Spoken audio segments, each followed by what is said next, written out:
un cocktail, une photo de famille. Déjà à son acte 5, le séminaire gouvernemental est toujours à la recherche des solutions alternatives en vue de réellement s'attaquer aux problèmes qui minent le social des Congolais.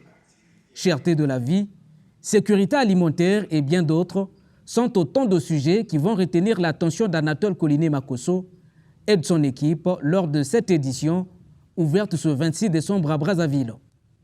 C'est le cas, par exemple, des mécanismes de soutien en faveur des producteurs locaux pour réussir la substitution progressive des denrées importées par les productions locales.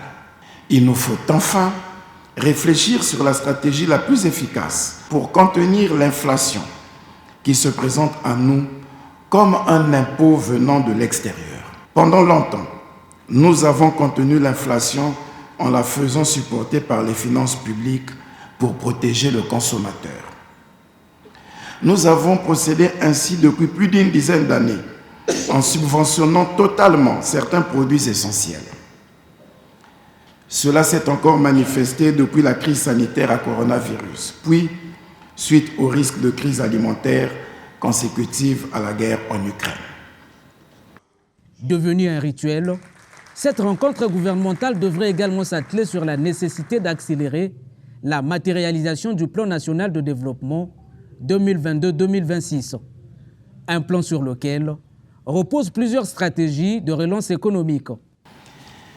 Il nous faut également envisager et imaginer des méthodes plus efficaces, plus efficientes et plus performantes de recherche et de mobilisation des ressources indispensables à la réalisation des 12 batailles du programme d'action du gouvernement et des axes prioritaires du PN2 2022-2026. Projeté, mais aussi évalué. C'est donc dans cette logique que le Premier ministre a exhorté les séminaristes à faire une auto-évaluation de leurs activités respectives.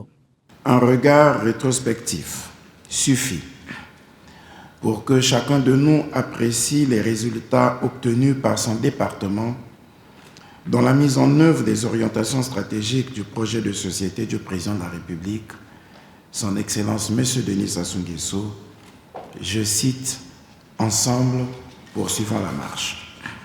Chacun de nous doit en permanence se convaincre de l'impact social des actions et activités entreprises au niveau sectoriel et de ce que ces actions et activités répondent bien à ces orientations stratégiques du projet de société du président de la République. Ce 5e séminaire est la dernière de l'année 2022, une année marquée notamment par la mise en place d'une nouvelle équipe gouvernementale intervenue le 24 septembre dernier.